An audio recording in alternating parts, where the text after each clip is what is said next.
Walk inside the doors of KU's journalism school and you'll find Emma Bascom working for the university newspaper and working towards a journalism degree. I've always been a writer. But she says people often question her career path. Well, one of the big things I always get is like, print journalism is dying. There's like, how are you gonna find a job? And she says the thought of not finding a job scared her at first too, which is why she came into college studying education, only to switch to print journalism her sophomore year. For me, it was just that I was ignoring the thing I really wanted to do out of fear. Her fear is not unfounded. The U.S. Bureau of Labor and Statistics predicts a 10% decline in journalism jobs over the next 7 years. But she says telling the stories that are changing lives is what keeps her going. I just recently talked to a sexual assault survivor who said that like just our interview and her feeling like she had the power in that interview like really was a amazing experience for her and helped her kind of like overcome some of that trauma. While those life-changing stories cover this printed Kansan,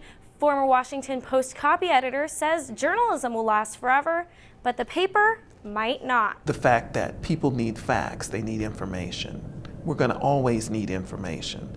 The difference is going to be how are you going to put it out there? That's only going to be that's what's going to change. So Gaston says papers and magazines are still trying to figure out a new business model with new technology, and jobs will continue declining until they find a way to make money.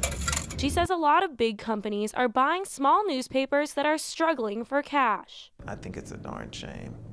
They want to cut everything down, think that we can have citizen journalists, and it just doesn't happen. This story hit close to home when the parent company of the Kansas City Star revealed its financial struggle by filing for Chapter 11 bankruptcy. This move affects dozens of newspapers across the country. Gaston says it's important that we have trained journalists not only nationally, but also locally. Everything starts at the local level. I think we like to think of it was way up here, but it's not. It's down.